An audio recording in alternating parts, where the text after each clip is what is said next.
All right, so I'm going to try and make a quick story of this. Some people have been asking me to do some more long form type of content instead of just my Snapchats of my truck build. I've been building this truck past like maybe year and a half, pretty steady, but I've owned the truck for more than 12 years. I finally did the 6.8 drop and had it drivable and all that good stuff within the past year. But then, unfortunately, on March 6th, I had gotten into an accident where somebody had used a merge lane, not even a merge lane, I should say. They used it as a merge lane, but they were in the turn lane, and they jumped all 3 lanes of traffic and then sideswiped me and ran me off the road. It pushed me up over a curb and did some pretty extensive front end damage. Unfortunately, the insurance company they were going to fight with me on the fact that whether or not the frame is actually bent, because they seen a muffler in the picture that I sent, which is right there, and they said that the buckle in the frame that's at the crumble zone right there is not indicative of a front end accident, because the muffler shows that it's the rear end of the vehicle, which, as you can tell, is not true. I wasn't going to argue with them because they would have totaled it, and then I would have had a salvage title and would have had to deal with all that stuff. So I said, screw it. I've already got another front end. I'm just going to take what they're going to give me, and we'll go from there. So today what I'm going to do is I'm going to rip apart this front end, remove the hood, fender. I may leave the front core support in. Not too sure how bad off it is, but we'll see. We'll pull the bumper and the other fender, and then we'll assess how bad the frame is once I get it on level ground and jacked up. We'll take some measurements and figure out where everything's at. It did, however, bend my Porterbuilt lower control arm, as you see right there, which is pretty minimal. Pretty sure we can bend that back and not be a big deal. And then the hardware for the control sway bar link is bent. We'll have to bend that back and put some new hardware in. You can also see that the strut on the back side of this also was knocked out of the bushing because it all bottomed out. It's pretty rough. The other side, the bushing is almost out, but the mounting point is actually bent from bottom out, so we'll have to address that as well. So we'll start pulling it apart and messing with it. Another thing that's got me slightly concerned is I can no longer put this truck in park, so I've got it chalked in the back so it doesn't roll around.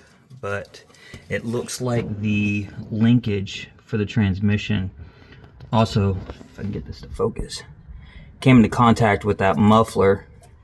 Probably can't see it very well. And it either bent one of the linkage components, or maybe just because the frame is bent enough, it's messing up that geometry. So I don't know. More stuff to investigate, and we'll figure it out. Worst case, Ontario will be possibly looking at getting a Porterbuilt drop member, because I was going to bag this truck anyways. So I may just use the money I got from the insurance and just buy that cross member and go ahead and do my LS swap and all that good stuff. But time will tell. We'll see if we can get it back on the road, at least for a little while, and then see what happens.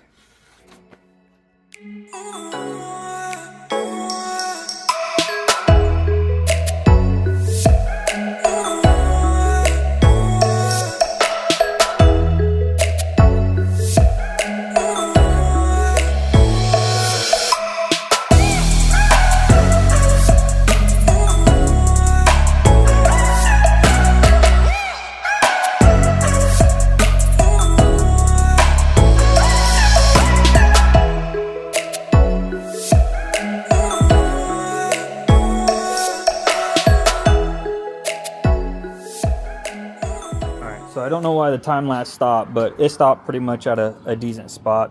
One of my neighbors, who is a retired Marine officer, came by and we got to shooting the shit. So I'm glad, because I was going to have to cut that out anyways. So you can kind of tell it does sit a little canted. Whenever I measured it, it seemed like this side is 1/4 inch higher, but that's kind of minuscule. We can probably shim and negate some of that, but I'm more worried about the actual alignment and all that good stuff. Threw up this 2x4, so temporary support for the core support, so we can actually move it. We'll put it in the garage so we can actually set it up on jack stands and get a level surface to measure from, and then maybe start doing some tweaking if we can on what we can. Other than that, we'll just investigate and see what we can fix. I didn't realize it, but this tire had bottomed out so hard that it actually hit the heater. Pulled that bolt, and I've got rat's nests and all that. Even hit the motor. But just more stuff we'll have to look at and assess and address. Something some people may wonder is how I took the tray from the fender and placed it over here. And what I ended up doing was I cut the L bracket off of the bottom of the plate, and I rotated it and then just set it up in a way to where I could button it up against the cross member and everything. Made a little stud to stand off here to set up for that difference, but made it set pretty nice. I did, cut and weld it as needed, but served its purpose and worked pretty well. But now, since we're possibly looking at the adventure of bagging it, it's most likely going to get relocated to the rear, but we'll see.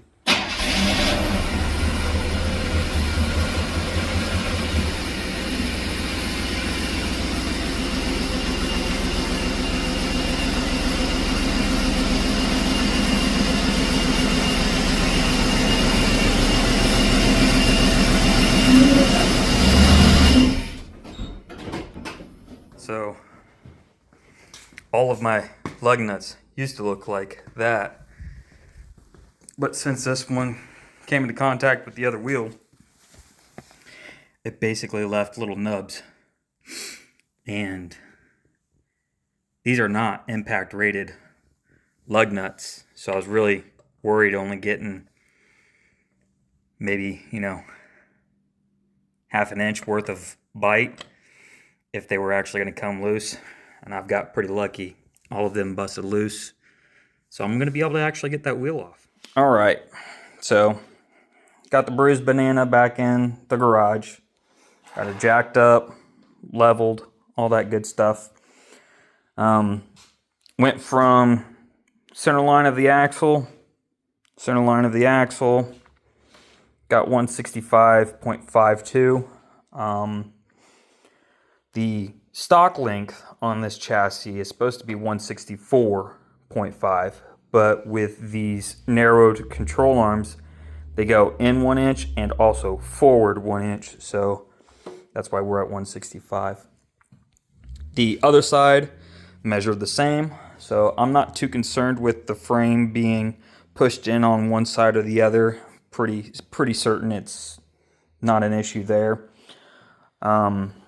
So like I said, I got her up on 4 points, equal height, and the rear end is supported, so then that way we make sure we're actually not tilting one way or the other for when we get our front end measurements.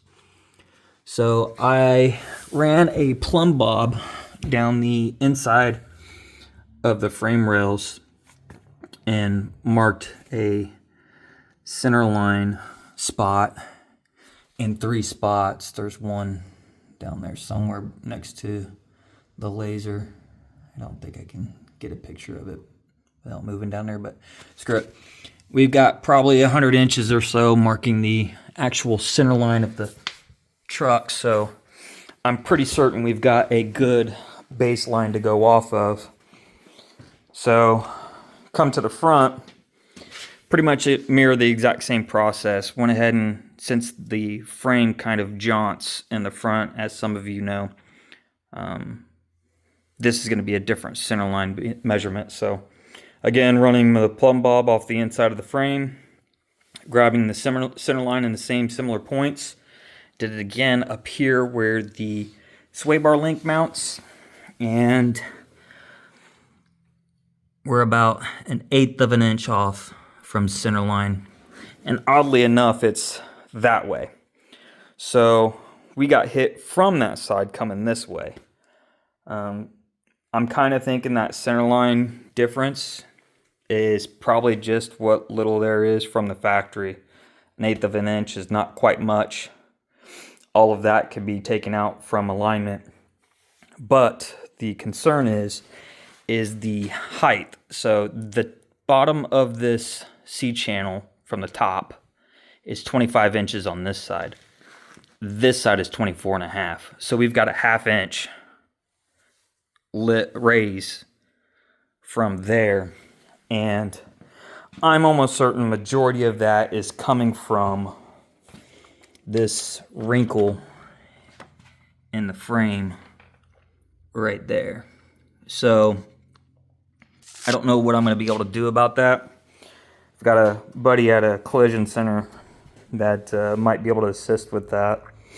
So I think what I'm going to do is I'm going to address and fix up that front end a little bit, put it on this truck so that way it's drivable again, and then take it there and see if he can't do a little pulling on the frame machine and get it straightened out, and then we'll go from there. But that's kind of the progress that I've made and information I've found out, so we'll see.